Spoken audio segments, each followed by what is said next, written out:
Um, Big welcome to everyone.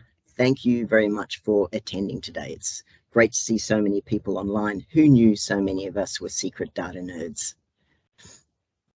I want to start by acknowledging that wherever we are, each of us is meeting on the lands of the traditional custodians who never ceded sovereignty. I pay respects to elders past and present who continue to care for country and culture despite attempts to sever their connection to both.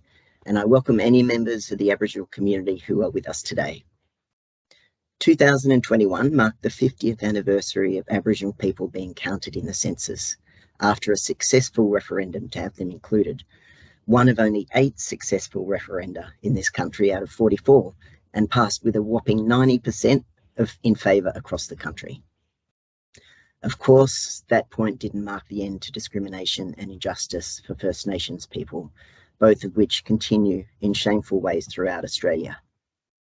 More positively, though, the number of Tasmanians attending NAIDOC events and the annual Invasion Day rally continues to increase, and the hopeful part of me sees this, combined with a new government apparently committed to a voice to Parliament and a Makarrata Commission, as a sign that we'll finally see more progress towards equality for First Nations people. But we need to do more than hope, and this year's NAIDOC Week motto, Get Up, Stand Up, Show Up, should be a rallying call for all of us to be the best allies we can be every day. Now, I would like to introduce you to today's special presenter, Lauren Binns. She's from the Australian Bureau of Statistics, or ABS. Lauren has a degree in economics from UTAS and has been working with the ABS for 20 years across multiple statistical divisions. She's currently outposted from the ABS to the Tasmanian state government to enhance the use of data for both organisations. COVID's meant much of her recent work has been on understanding the impacts on Tasmanians in vulnerable circumstances and their well-being overall. She's got a strong interest in the measurement of well-being and is currently a PhD candidate at UTAS, researching how we can better measure well-being for Tasmania's children. She's going to give us an overview of the census data relating to key areas of interest for TASCOS members, such as housing, health, income, work and education. And we'll leave about 15 minutes at the end for questions. So feel free to post them in the chat. We'll keep an eye on them. And if we can't get to all of them at the end of the session, we'll take them on notice and give Lauren some homework to do for us. Just that usual sort of housekeeping. Keep yourselves on mute during the presentation, please. And yeah, sit back and enjoy. Over to you, Lauren. Oh, thanks so much, Charlie. Hi, everybody. To start with, I would also like to acknowledge that I'm coming here to you today from the traditional lands of the Moanina people, and I'd like to pay my personal respects to their elders past and present. Thank you so much for having me. I am an absolute data nerd. I love talking about all things data. The census is like Christmas for us data nerds. But I'm also passionate about Tasmania as well. So being able to combine both of those loves and talk about data for Tasmania is quite an exciting opportunity for me. As Charlie said, my role at the ABS is as a strategic partnership manager for Tasmania, which means that I get to work for both the ABS, but also then be outposted to Tas State Government. And I get some really exciting opportunities through those processes. I do get to wear lots of different hats. So today I have very clearly got my ABS hat on, which means I'll answer some questions in certain ways, but you know, I might actually take that off through the process and answer some of your questions from my own personal perspective. And while Charlie did say I have a 20-year career at the ABS and have been working across a number of different subject matter areas, I've never actually worked in census. So I'm not a demographer, I'm not a census expert, so I'm going to apologise in advance if there are questions that I can't answer. The other apology I need to make in advance is I managed to catch COVID a fortnight ago. I'm still recovering, so if I'm a bit croaky or if I have to put myself on mute to take a moment, please forgive me. I'm going to do the best that I can. All right, so I can't actually see you as I'm running my slides, so please forgive me. Charlie, could you just sing out if you need to interrupt? Thank you. Lovely. Let's jump into it, guys.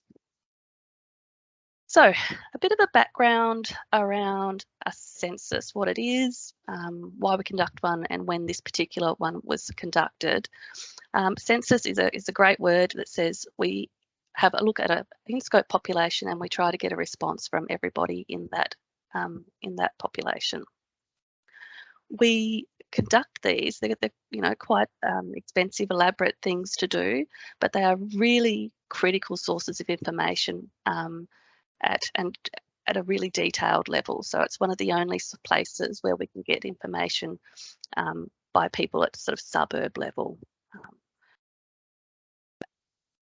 We conducted this particular census in August 2021. So, and that's really important because the timing and the impact of COVID in our statistics.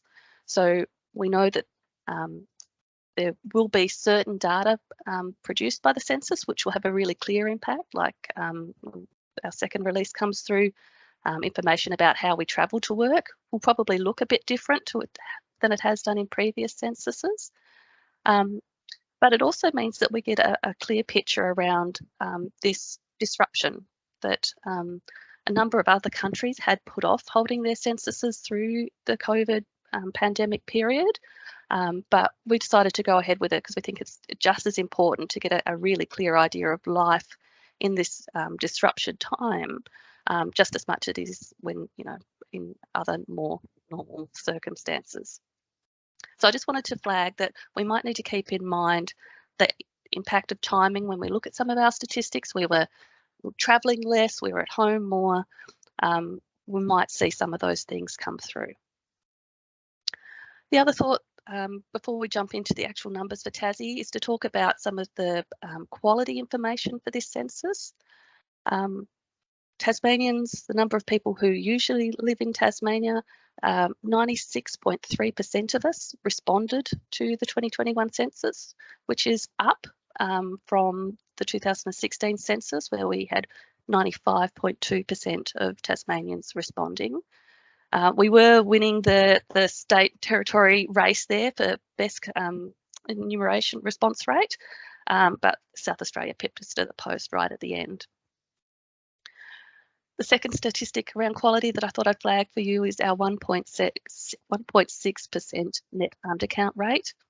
This is a net figure which looks at the number of people that we might have actually missed when we on census night and the people that we might have accidentally double counted on census night. 1.6 is quite a respectable figure for that.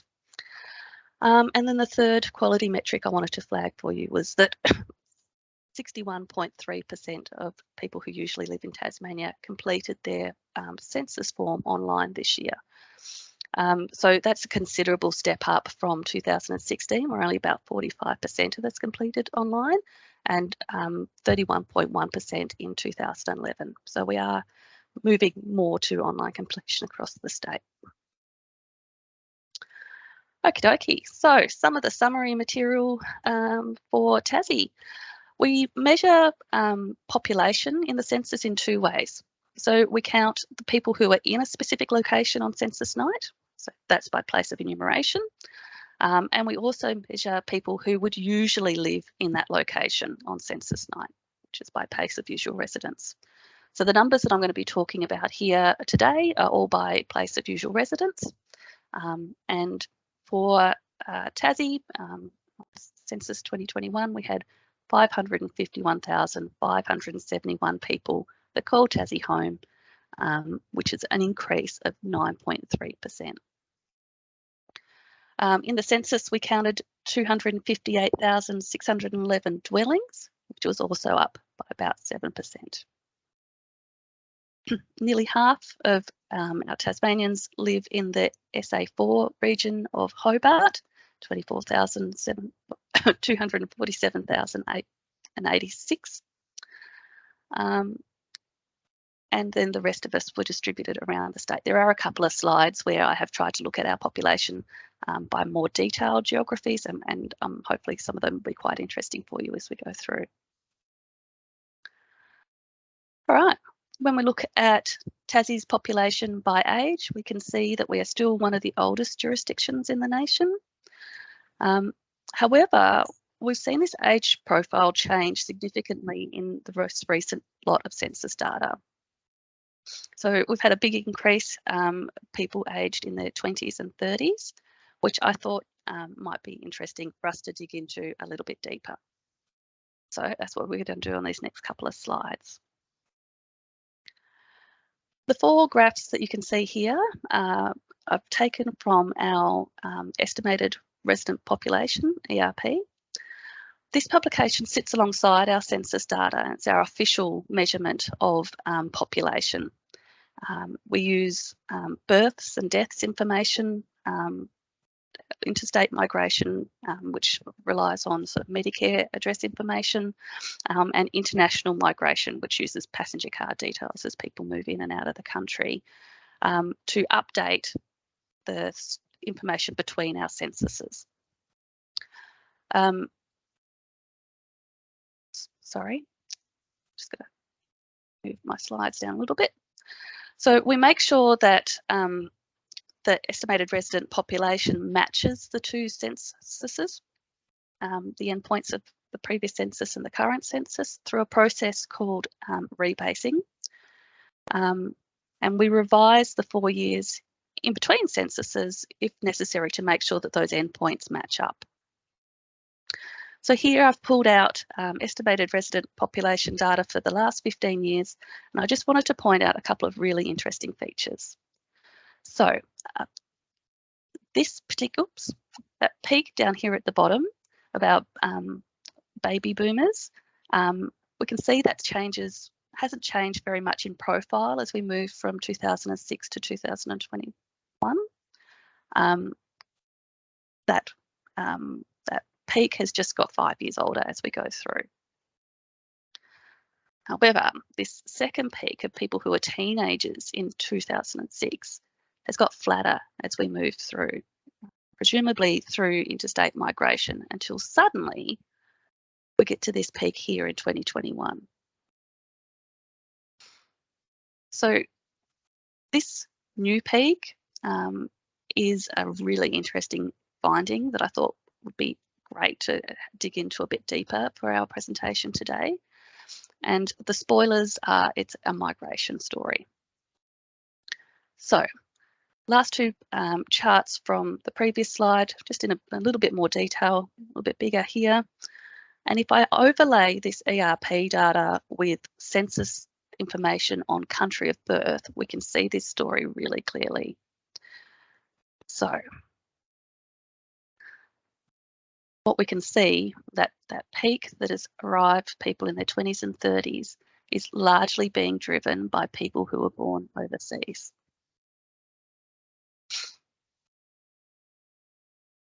There's a little bit of interstate migration. This in the 2016 data, the number of people born in Australia in their 20s and 30s had a little concave shape.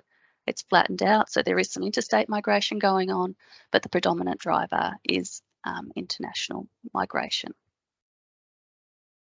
Which brings us neatly to our multicultural data set. So we have a larger proportion of people who are first generation Tasmanians, 16% of us were born overseas. And in the 2021 census data, there are 13% of people who usually reside in Tasmania whose parents were born overseas. In this first generation quadrant, we had 86,000 Tasmanians born overseas, and nearly a quarter of those, or 23%, were born in the United Kingdom. There were 8% of people who were born in China, 7% in Nepal and India, and 6% in New Zealand. When we have a look at the languages other than English that were spoken at home, Mandarin was the most common, followed by Nepali. And I think this is one of the particular growth areas for languages other than English spoken at home in Tasmania. While I'm on this slide, I'd like to just flag, as Charlie did at the start, that this is the 50th anniversary of the first census to include all Australians. And I also just wanted to flag that the ABS has a team of people that work in its Centre for Aboriginal and Torres Strait Islander Statistics, with a team of dedicated engagement officers who are working with Aboriginal and Torres Strait Islander communities around the country to tell their stories from their census data. And I just wanted to flag that I'd be very happy to put you in touch with the Tasmanian, actually she's the Tasmanian and Victorian engagement manager, Melinda Mansell, if you would like to know more about the stories that she's helping those communities tell.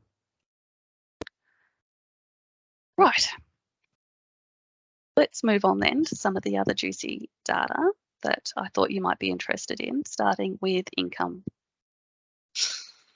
I've pulled out information in a couple of different ways and a couple of different slices and dices for income. We can see, starting with this comparison of median weekly personal incomes by state and territory, that Tasmania does continue to be, have one of the lowest average incomes. Where am I going? Thank you. But that it is growing just about as fast as the rest of the country. So increasing there. I also thought that it might be handy to show you equivalised total household income by family composition.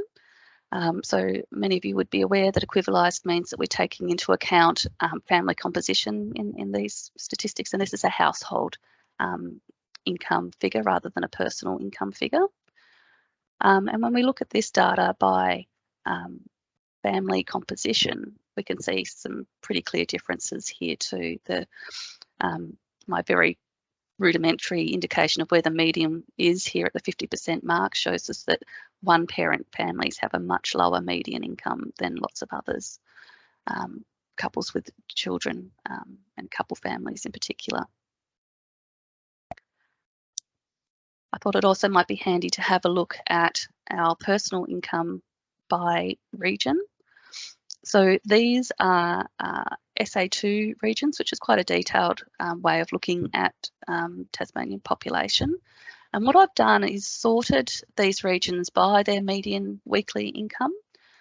So West Hobart, SA2, has the highest median weekly income compared to St Helens Scamander, which has the lowest. We can obviously see that those median incomes vary quite widely across the state.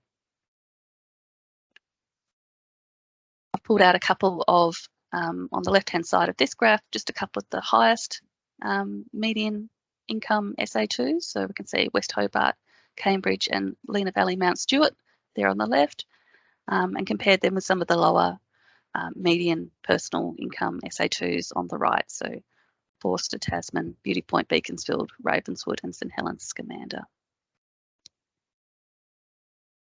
The other comparison that I thought might be of interest was looking at personal incomes by sex. And we can see here that the scale is slightly different. I just want to be able to really clearly show that there is actually quite a significant difference in median incomes for males versus females in Tasmania, with the median weekly income for males being in the $800 to $999 per week range. Whereas for females, that's in the $500 to $649 per week range. Excuse me. All right, alongside our income estimates, I thought it might be interesting to look at housing. And again, starting with a national comparison, we can see that the rates of people who are either own their home with a outright or own their home with a mortgage is higher than the national average, and on the flip side of that, the proportion of people who are renting is lower. When we look at weekly rents by tenure type, we can see that there are quite some interesting differences in the amount of rent that we're paying. The sort of green coloured bars here are talking about private rents, whereas the orange and yellow shaded are talking about state territory housing and community housing providers. So quite a wide-ranging distribution with a number in that $200 to $400 a week range. But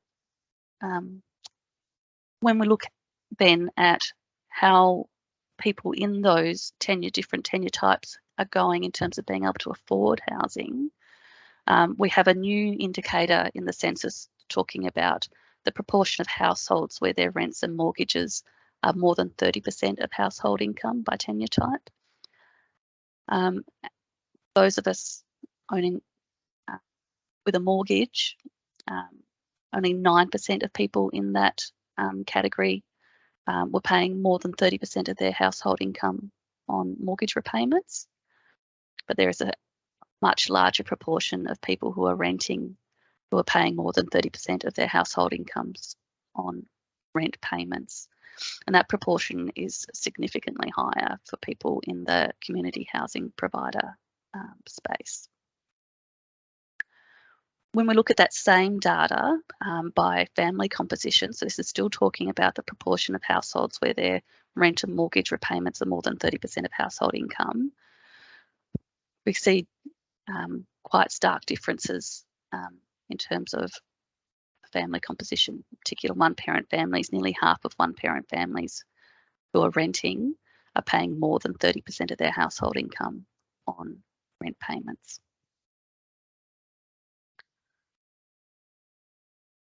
Right. One of the other statistics that I thought that I've heard spoken about a little bit in the media that I thought might be of interest to this group is the number of unoccupied dwellings and looking particularly where those unoccupied dwellings are. So we in the 2021 census had 29,000 dwellings that were reported as unoccupied on census night. And I think if we have a quick look around where some of these peaks are, they do tend to be on the coast in our more holiday towns. So Dodgers Ferry and on Flinders and Bruny Islands, Tri-Bunna-Bishno in the Central Highlands and Forster, Tasman.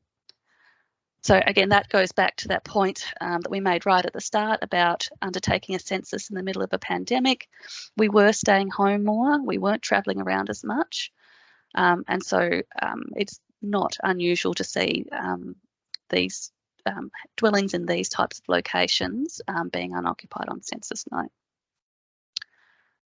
The other graph that I wanted to show you about unoccupied dwellings is the change in unoccupied dwellings between the 2016 census and the 2020-21 census.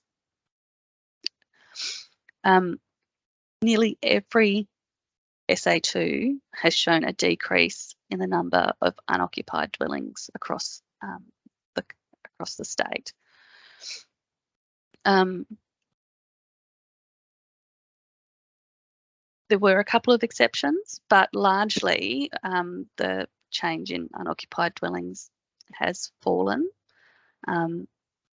And that's not surprising when we think back to right at the start, we were talking about population growing by 9% and our number of dwellings in the census only growing by 7%. There is that gap that that could very well be explaining this large fall in the number of unoccupied dwellings across the state.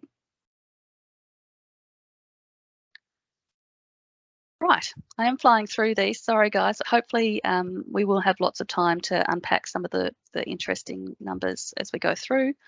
I figured that if we're talking about income, talking about housing, that we should probably also talk about unpaid work and care and volunteering.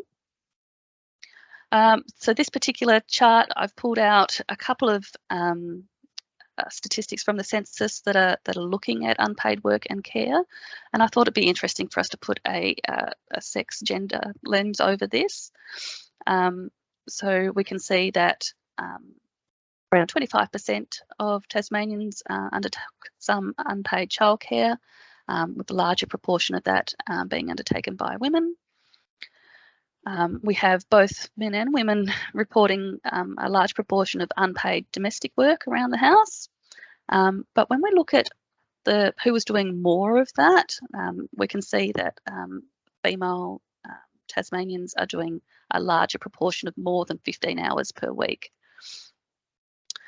Women are also providing a larger share of our unpaid assistance to people with a disability, and a slightly larger share of volunteer work.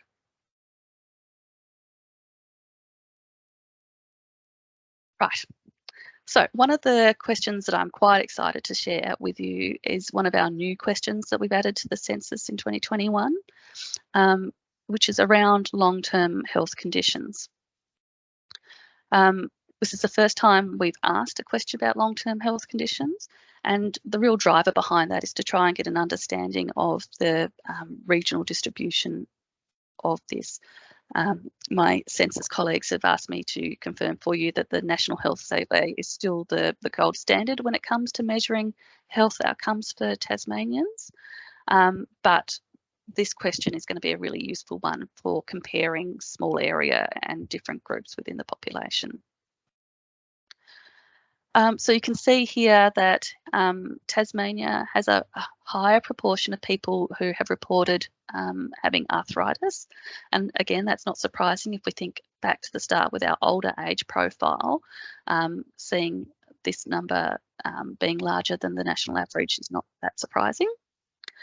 And the other one that I thought would be handy to point out is the number of people reporting having a mental health condition is the highest in the nation and higher than the national average, of course. So let's dig into those a little bit as well. Looking at long-term health conditions by age, we can see that the number of Tasmanians who are reporting having arthritis increases significantly as in the older age cohorts, and that it is higher than the proportion of people in those same age groups reporting arthritis across Australia. The long-term health conditions relating to mental health, which includes anxiety and depression, is a really fascinating story. We're seeing higher proportion of people who responded to this question in the 20 to 30, 40 age gap. And if we look at the Australian proportions, which are the lightly shaded orange lines behind here, even within those same age cohorts, we're talking about significantly higher proportions of people reporting having mental health conditions. So that's a fascinating finding that I'd love to dig into more. The other way that I thought might be handy for us to slice and dice this data is by SA2s again. I did wonder whether there would be a pattern in terms of income and impact on health outcomes, or vice versa.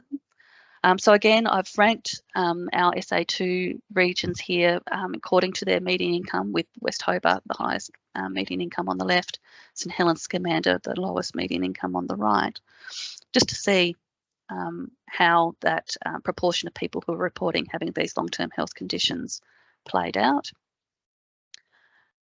It is interesting to see that people with lower median incomes do tend to be reporting higher incidence of these long-term health conditions.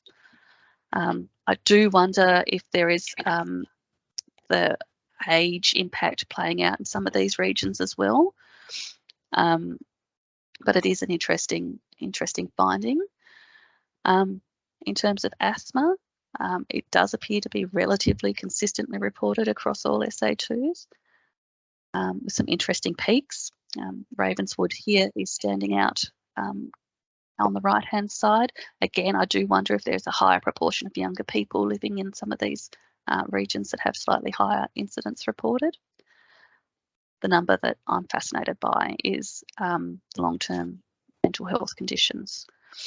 It is harder to see, but if we're looking at SA2s with higher median incomes, we're talking, sort of 9–10% on average people reporting having these mental health conditions. Whereas if we go over to the right-hand side of the screen, we're getting up to 13s, 14s, 15%. So I think there's some really interesting things to unpack out of this new question. and I'll be very keen to talk with my ABS colleagues in our health statistics areas to work out if we can determine more clearly what's a driver, what's a cause, what's an effect in some of these numbers. Right, the other new question that we added to the census this year was around service in the Defence Forces. So I've just quickly pulled some of those statistics out for us, excuse me. In Tasmania, we have a relatively low proportion of people who have ever served in the Defence Forces, with only 3.1%, 3.3% overall have reported ever serving in the Defence Forces, and only 0.2% of those people are currently serving in either the regular Defence Forces or in the reserves. For those people who have reported ever serving, if we look at the age profile of those people, we can see that the largest proportion of them are in their 70s now, but actually really quite interesting proportion in their 40s, 50s and 60s. Right, getting close to the last couple of slides that I wanted to share with you. This is a picture of education, and apologies, it is quite cluttered. This one is talking about the highest level of schooling completed. And again, I thought it would be fascinating to look at this by our SA2 detailed regions. And again, I have ordered them in terms of median income. So highest median income on the left, lowest median income on the right. And we can see a clear pattern in terms of education and completion rates for people across Tasmania. The sort of green shaded bars are people up to, the darker green is people who've completed year 12. The lightest green there is people who have completed year 10. Our orange and yellow shaded colours are the ones who haven't completed year 10, so year 8 or 9 or below. Or who didn't go to school at all. And a very clear pattern that we're seeing here of, people completing grade 10 at least, more people completing in those higher income suburb SA2s than the lower ones. Okay, transport is often of interest in Tasmania, given the dispersed nature of our population. There will be more information coming out around transport in our second release of census data. There's 3 releases of census data coming.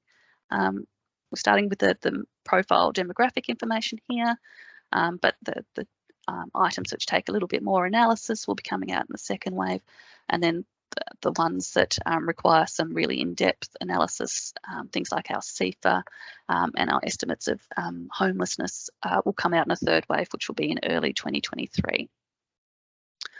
So if we have a quick squiz at the graph here, again, ordered by median incomes, proportions of dwellings with no motor vehicles, we can see that the excuse me, SA2s which have lower median incomes have a higher incidence or rate of people dwellings which do not have a motor vehicle. On the left-hand side of the graph, Hobart stands out as a peak there, and I suspect that is a story around access and walkability. So some interesting outcomes there. And then our very last slide, and I've beaten what I promised Charlie in terms of the timing that I wanted to show you, was some data around some information around how you might access census data. We've tried to package up all of this information in a couple of different ways, depending on the level of detail that you need. If you're after some really interesting high-level summary data, there's the snapshot for Tasmania, and I'll click on that in a moment. Tasmanian Quick Stats is another really good way to access data really quickly, and that's an interactive tool there. If you're after some more detailed data, the Census Community Profiles will give you a downloadable package of Excel spreadsheets all zipped up together. There's about 20, 30 different Excel spreadsheets with data, and again, you can pick the geographic level of detail that you're interested in. And the other item that I wanted to flag for you is the census dictionary. So there are a lot of variables and a lot of variables in the census data sets. The census dictionary will help us understand exactly what they are measuring, what's included, what's excluded, and give us some ideas around our interpretation. So if you're ever stuck for what does this particular piece of information from the census mean, the census dictionary is a fantastic place to go. Right, the last thing I wanted to do was actually just a little bit of a show and tell about the Quick Stats page. Now just bear with me while I stop sharing one and then start sharing another. So stop sharing that one. Lovely, thank you. And I will just go to our Quick Stats page for you.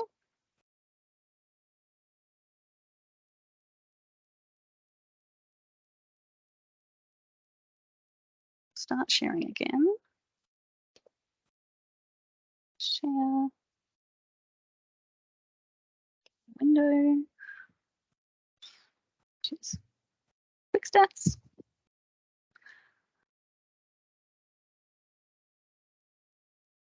Hopefully you'll be able to see that shortly. Lovely. So this is our Quick Stats page. It has a couple of different ways to interact with it. Sorry, my map is still loading up here. Internet's being a bit slow with me today. Lovely. All right, so we can click through to different regions in Tasmania or Australia to find where we're of interest. If we want to have a quick squeeze. Excellent. So that's probably a bit too slow, but you can click through to the different regions that you're interested in. Alternatively, you can use this search bar to identify regions, and it will give you the option. We're talking about the SA2 area of Launceston. Are we talking about that larger SA4 area for Launceston in the northeast, the top right-hand chunk of Tassie? Local government areas, electoral divisions. We have a number of different geographies that you can choose to look at. So if we have a quick squeeze at the SA4 area for Launceston, northeast Tasmania, it'll update my map and show me which area I'm looking at, but it will also update the summary stats on the left-hand side for us.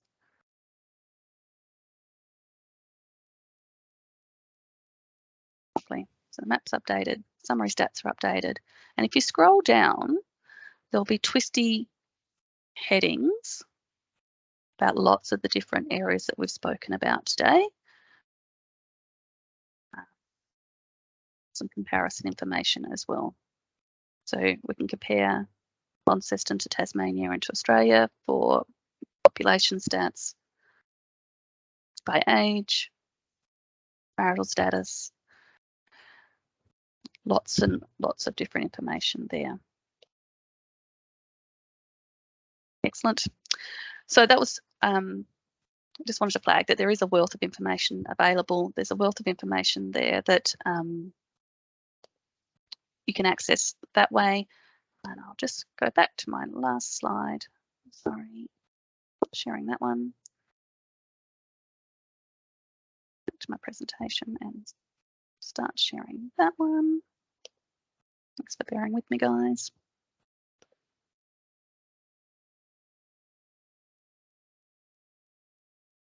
You. So the very last thing that I wanted to flag for you all was that if you do have any queries about the census data, you're always welcome to contact myself, and I should have probably put my email address there for you all, but census.data@abs.gov.au it will get you directly in touch with the census experts who I'm absolutely certain will be able to answer any questions you have in comprehensive detail. Right, that's probably enough for me. Thanks, Charlie. I might throw back to you and we'll see if there's any questions. There are plenty of questions, and I'm not at all surprised. That was fantastic, Lauren. And for those of you who may not be that familiar with the census, there's on Census Day last week, a certain amount of information came out that was publicly available, but there was a whole lot more sort of buried within it that Lauren had access to, unsurprisingly. And in the short time between the release of the data last week and this morning, she's done an incredible job of pulling out some of the things we thought were important, mapping some of that health, education, etc. issues by income and sort of highlighting some of those relationships. So brilliant work, Lauren. Thank you so much.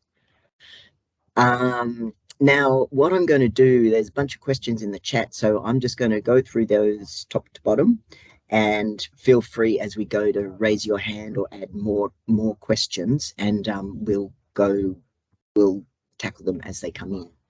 So the first question is from Stephen. How did the online response rate in Tasmania compare to the mainland? We're interested in digital inclusion kind of angles, and were there any other digital inclusion questions in the census?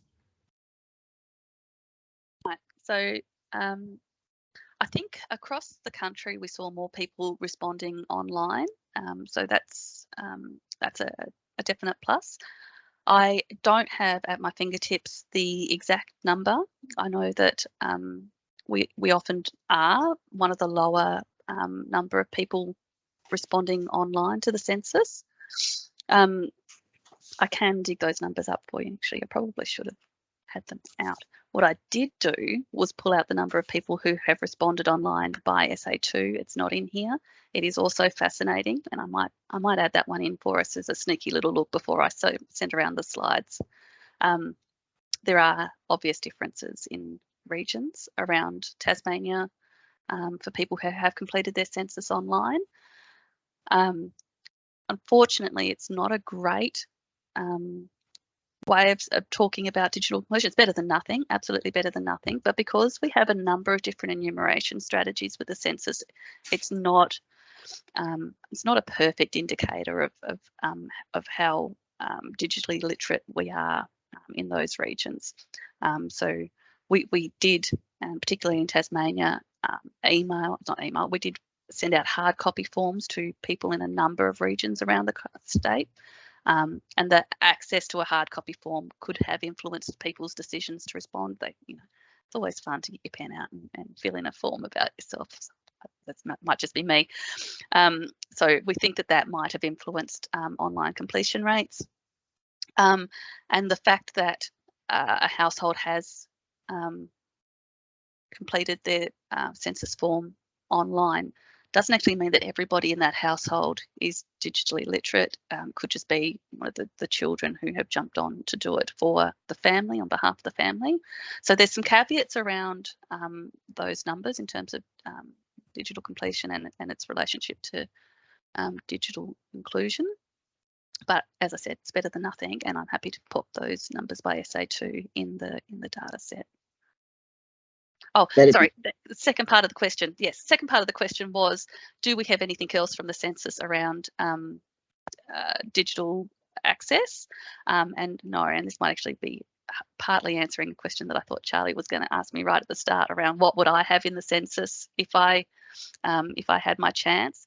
And I would absolutely add back the question that was taken out of the 2021 census. It's a long form. It goes to everybody. We need to be very conscious about how many questions we ask. So to add in questions about long-term health conditions and service in the Defence Forces, we actually took out a question around internet access in the home. We took it out for similar reasons. Excuse me, that we weren't 100% sure around the quality of that number. But I think it's a real missed opportunity, particularly with COVID influencing the way that we engage online through that census period. So no, there isn't actually another question. In fact, we took it out that might have otherwise told us about digital inclusion. Thanks, Lauren. Next question is from John. Forgive me, John, if I muck this up, but it's a question around rental stress by suburb or SA2 or LGA or SA2. Is that going to be available in the future?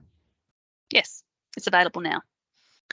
So in the census data, in the community profile data, if you go to that page, you select the region that you're interested in, and then it will provide you with a great big long list of spreadsheets. One of those spreadsheets will have the rental stress indicator, the one that we showed here, which is around the proportion of people who are paying 30% of their household incomes on rents.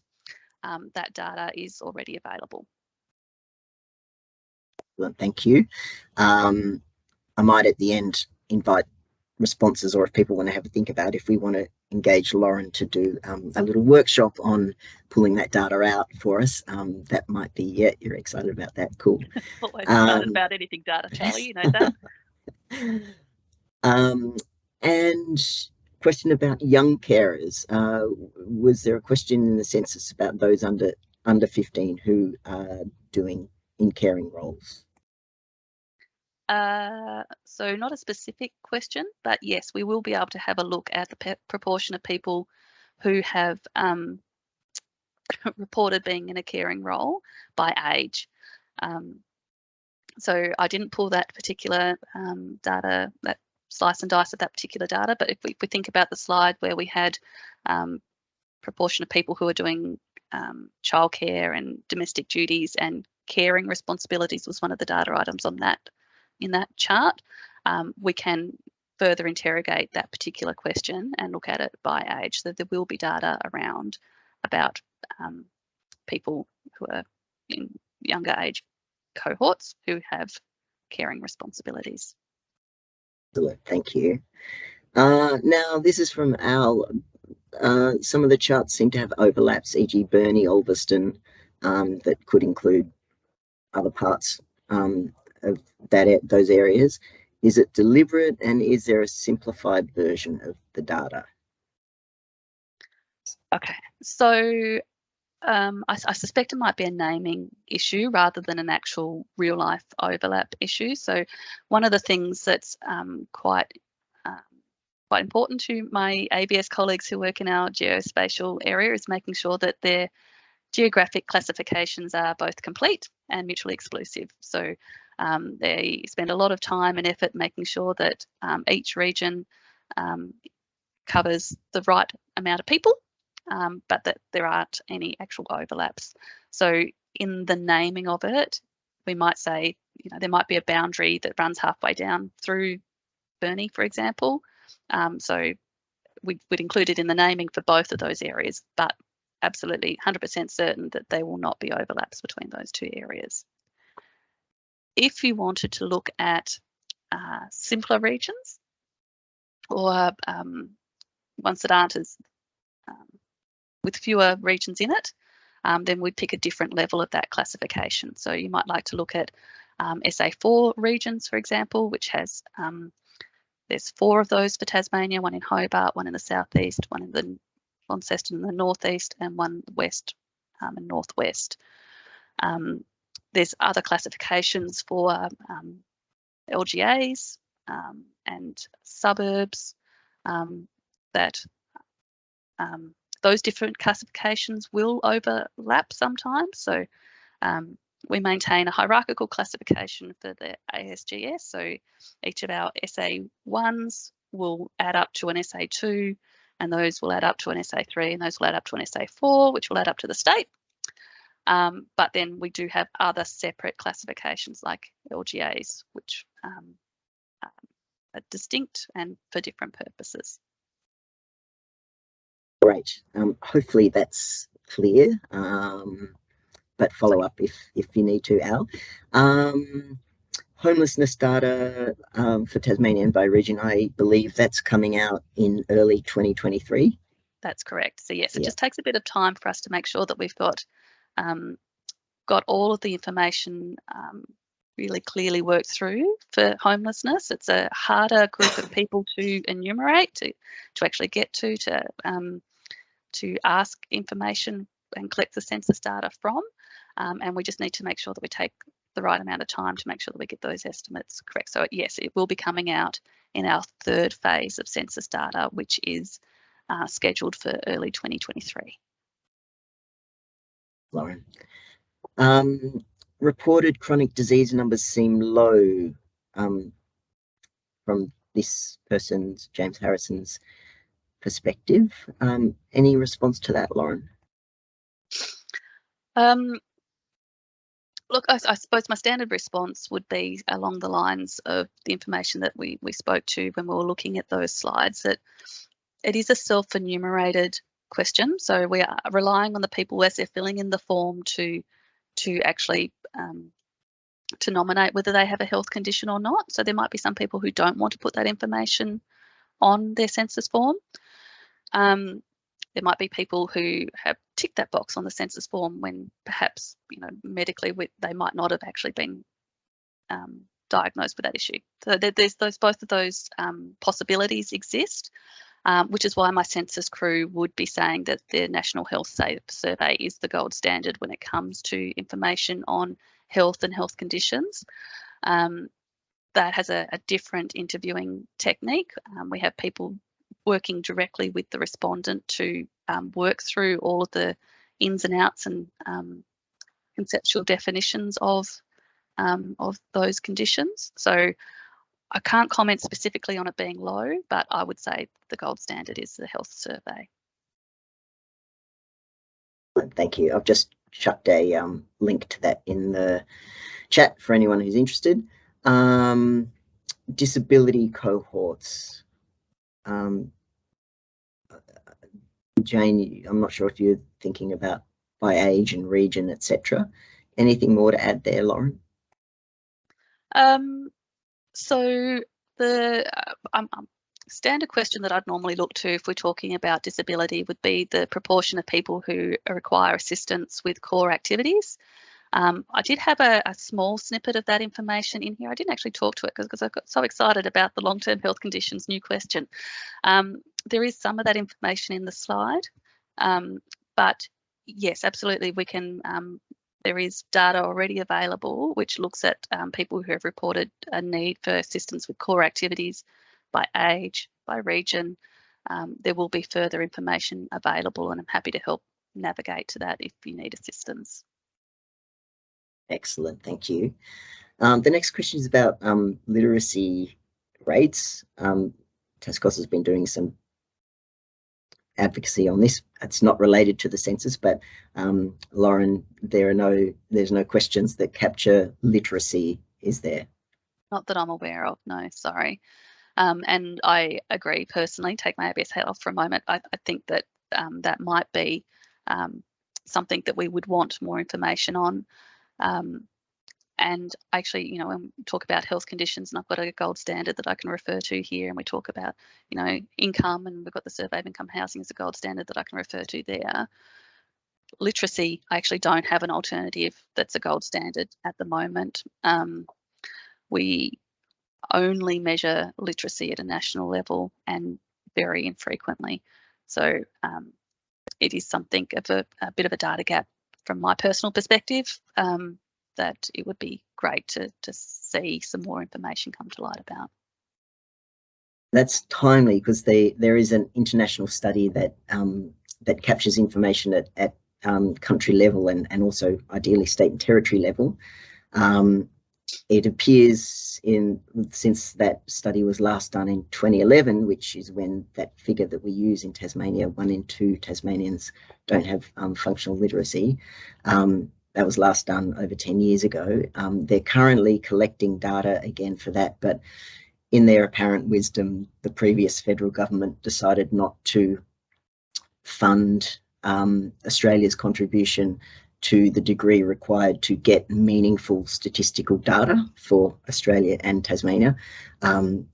We're involved in some advocacy. We've just written to the federal ministers to see if we can get that changed. So, yeah, I'm not sure how much luck we'll have there, but yeah, that's where that 1 in 2 figure comes from, an international study. I'm conscious of time. We've got few minutes left, so I'll just keep working my way through the questions. But please, if we don't get you, and I see a few hands up, add your questions to the chat, and I'm just going to copy and paste those, send them to Lauren, and get her to do that homework for us, and then we'll send you all out those answers. Yeah, great question. You're excited about Table Builder, Lauren. Can you answer Lachlan's question about when the census data will be available there and how much it will cost? Excellent, sneaky question there, Charlie. So Table Builder does often take a little bit longer to come out than the first release of census data, and it's no different this time round. The ABS are hoping to have data for the 2021 census in Table Builder before the second release of census data, which is currently scheduled for October. So yes, in the meantime, if you do have detailed data requests that aren't possible to work through from the community profiles, please do send me an email. I do have access to the ABS equivalent of Table Builder inside the ABS, and I'd be happy to pull out some information for you. The cheeky part of the question that Charlie asked is he knows the answer to this. When we put census data into Table Builder, it will be free. So we're quite excited about making sure we have equity of access to the really detailed census data. So if you had signed up with guest access in the past, you had access for free to some of the census data, but not all of it. So you have to pay a subscription to get to census data in Table Builder Pro. When we release in, hopefully before October, Census Builder Pro will be free for everybody. And here's the extra added bonus. We're moving to every subsequent release of data into Table Builder also being free from here on in. So I'm super excited about this as an outcome. There's so much data and really useful things, not just census data in Table Builder. So delighted that we've been able to facilitate better access to that data for everybody.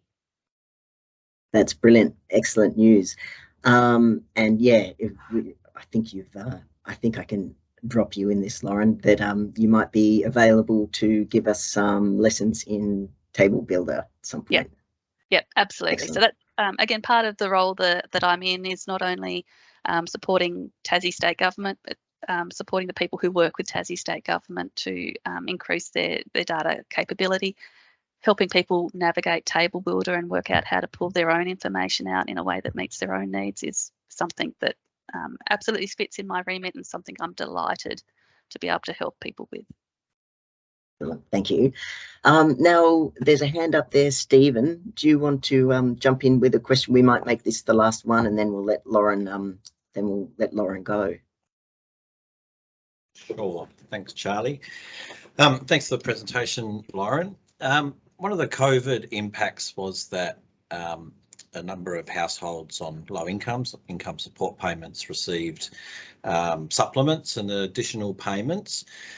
Has that skewed some of the income and other data like housing stress, or have those payments somehow been factored out of the census results? So this is a question that I don't know the answer to. I'm really sorry, Stephen. My back to basics response would be it's a self-enumerated thing. So if the person who's filling in the form thinks and considers those supplements to be part of their income and has thought about it in their weekly payments, then they are likely to have reported it. But I'm not a part of the team that would have been doing the analysis on that. But what I can absolutely do, my census team are asking for stories to draw out from the census data. So what I'll do is I'll feed back to them that exact question, and we'll see if maybe we can highlight that in either a supplementary article that comes out from census data, or the other thing that I'd like to flag for everybody is that there will be other briefings available if you're super keen to go through some more stories from census data coming up, and I can flag for my census team to perhaps talk to that question in one of those future briefings. Yep, that'd be really useful. Thanks, Lauren. Alrighty, well, that brings us to the end. I'm sure you all join me in thanking Lauren for this large piece of work she's put together to give us some insights into, you can probably tell it's just scraping the surface, really, of an incredible set of data. And yeah, we see lots of clapping hands there. I think we're going to ask you back at some stage, Lauren. So yeah, we'll keep you all in touch with yeah, when we might be able to benefit from Lauren's amazing insights in future. So thanks again. And feel free to email me any sort of follow-up questions, and that gives me an excuse to pick Lauren's brains again. Always happy to help, guys. Thank you. Have a great rest of your day. Thanks so much. Bye.